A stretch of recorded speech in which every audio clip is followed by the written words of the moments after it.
ये पूछ रहे थे कि जैसे कलेवर अच्छा सूत्र बांधते हैं, आप जी को देखता हूँ कुछ नहीं बांधे हैं, और हमारे मन में होता है आखिर में इसका क्या लाभ है, क्या हानि है, कुछ समझ में नहीं आता है। आप लॉकेट भी नहीं पहने हैं, तो इसके संबंध में हम जानना चाहते हैं कि हम भक्त भाइयों को क्या करना चाहिए। दास ने तो भगत जी लोकेटरी रक्षा सूत्र पहनना लगभग 2.5-3 साल से ही छोड़ रखा है, क्योंकि दास को तो समझ में आ गया कि परमात्मा कोई लोकेट में नहीं है, परमात्मा रक्षा सूत्र में नहीं है।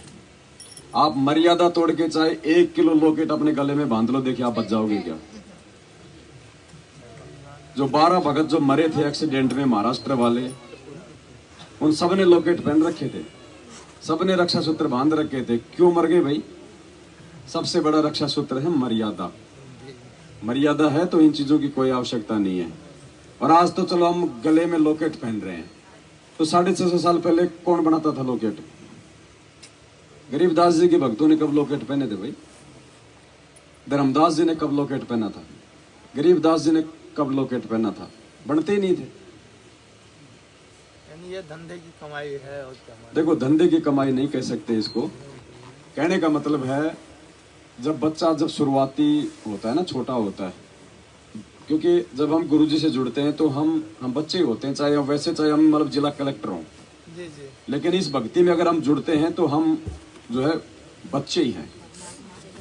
तो शुरुआत में क्या होता है ना, थोड़ा मतलब कि भाव वगैरह हमारे बने रहे, ठीक है, बाकी और इनका कोई महत्व नहीं है भगत जी। इसके विषय में भी परमात्मा ने बहुत अच्छे से बोल रखा है कि एक सत्संग के माध्यम से परमात्मा ने स्पष्ट किया हुआ है कि आपत्ति के समय लोकेट और रक्षा सूत्र काम नहीं करेगा, मर्यादा काम करेगी। जैसे हम यहाँ हमारे सामने कई ऐसी चीजें आई हैं, कुछ ऐसी निकम्मी आत्माएं आती हैं सत्संग में, यहाँ पूरा ढोंग करती है, रक्षा सूत्र भी लेते हैं, नाम भी लेते हैं, सतनाम भी प्राप्त कर लिया है, गले में लॉकेट भी डालते हैं, और वो यहाँ केवल चोरी करने आते हैं। अब इस तरह का कोई आदमी दुर्घटना में मरता है, आम आदमी तो यूं कहेगा कि रामपाल का चेला था, लॉकेट भी हुई है, धागा भी हुई है। वो रामपाल का चेला नहीं था, वो तो काल का चेला था। परमात्मा ने हर चीज का समाधान दे रखा भगत जी। भक्ति करें, मर्यादा में रहें तो परमात्मा रक्षा करेगा, लोकेट रक्षा सूत्र रक्षा नहीं करेगा भगत जी। पहले एक का तो हो जाए भगत जी। छोटी सी बात पूछिए सर साहब, सुन लीजिए। बच्चा मेरा 5 साल का हो चुका, तो उसे किस तरीके से प्रोसेस, कौन सा प्रोसेस जो अभी तो बताए उस बहन जी को। नहीं, हम वो जैसे उससे क्या कहें, क्या दोहरवाएं, कौन सा शब्द उसके मुख? संकल्प नाम दीक्षा का 3 घंटे का वीडियो बना रखा है हमने, आप YouTube पे जाओ भगत जी, तो उसको क्या दिलाओगे वो बच्चे को? और आप नाम दिलाओ तो ये नामदान के अंदर वहां ले जाओ। तो संकल्प का हमने वीडियो बना रखा, आप उसको देखो। मैं 2 मिनट से ज्यादा, आप 3 घंटे का सुनोगे, ज्यादा समझ में आएगा। उसमें सारी विधि बता रखी है, आपने कैसे संकल्प दिलवाना है, क्या आपने बोलना है, उसके बाद में क्या करना है, क्या नियम है। आप YouTube पे जाके लिखना संकल्प दीक्षा संत रामपाल जी महाराज, आ जाएगा 3 घंटे का वीडियो दास का। वो वीडियो देखो, उसके बाद बच्चे को संकल्प दिलाओ, है ना। संकल्प का मतलब होता है हम ये प्रतिज्ञा कर लें कि परमात्मा अब मैं आपका हो चुका हूं। बस संकल्प का यही मतलब होता है कि परमात्मा आज के बाद में दास आपके प्रत्येक नियमों में रहेगा, आपके प्रत्येक जो है मर्यादा का पालन करेगा। दास आज के बाद में कोई अनुपासना नहीं करेगा, जो आपके नियम है। आपकी 3 समय की आरती करूंगा, घर में देसी घी का दीपक जलाऊंगा, आप जी के सत्संग सुनूंगा। परमात्मा आज के बाद में मेरा अच्छा बुरा सब कुछ आपके हाथ में है। इस दास से कोई छोटी मोटी गलती हो जाए तो परमात्मा आप याद दिलाना, आप जी जो है दया बख्शना। बस ये संकल्प है। ये संकल्प लेके अगर मर्यादा में रहोगे तो बाड़ी बाका नहीं होगा भगत जी। परमात्मा मर्यादा सही रखे। हजारों बैठे हैं नाम यहाँ पे, संकल्प नाम दीक्षा वाले हजारों। क्या कहा था परमात्मा ने एक सत्संग में? संकल्प कोई ऐसी छोटी मोटी चीज नहीं है भगत जी। संकल्प नहीं है तो भक्ति भी नहीं है, ध्यान रखना। संकल्प के लिए कितना बोला हुआ है परमात्मा ने।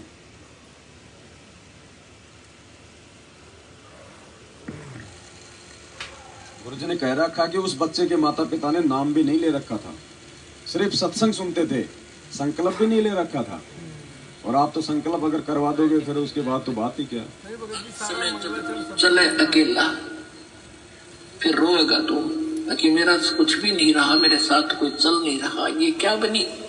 और परमात्मा कहते हैं मैं रोज बताया करता, प्रतिदिन यही सब समझाया करता, तेरा साथी कोई नहीं है, तेरा साथी मैं हूं, मुझे तू भूल चुका है। तेरा यहाँ भी जो संस्कार है बच्चों का, परिवार का, माता पिता, भाई बहन, पति पत्नी का, इसने भी मैं सेट करवाऊंगा, थोड़ा सुलझेड़ा करवाऊंगा। तुम्हारा इस संस्कार को ढंग से निमटवा दूंगा सबका जो मेरी शरण मांगे, और फिर सारा न मोक्ष कर दूंगा।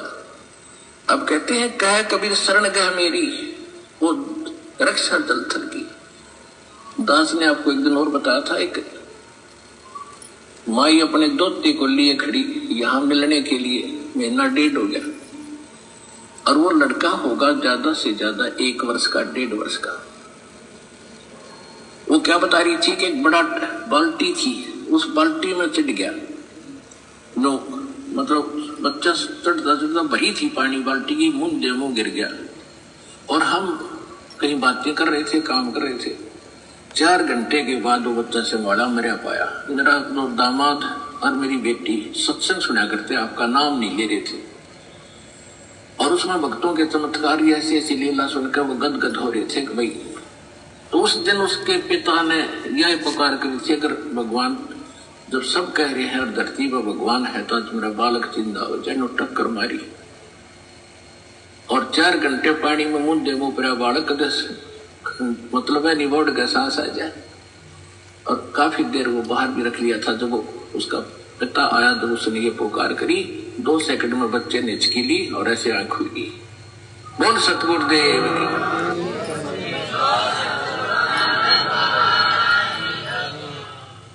क्या कहा परमात्मा ने? ये गुरु जी कह रहे हैं अपने मुख से। क्या कहा उसके बाप ने? अगर धरती पे भगवान है तो मेरा बालक जिंदा हो जा। तो परमात्मा अपने मुख से कह रहे हैं, यानी हमें विश्वास दिला रहे हैं कि नालायकों, मैं हूं वो भगवान जो धरती पे हूं आज। तो भगत जी संकल्प में बहुत बड़ी पावर है। इन्होंने तो संकल्प भी नहीं किया था, ये तो खाली सत्संग ही सुनते थे गुरु जी के, लेकिन इनको विश्वास था सत्संग सुन के, इंटरव्यू देख के। तो इन्होंने सच्चे दिल से पुकार की थी, परमात्मा ने सुन ली। वो तो समर्थ है भगत जी।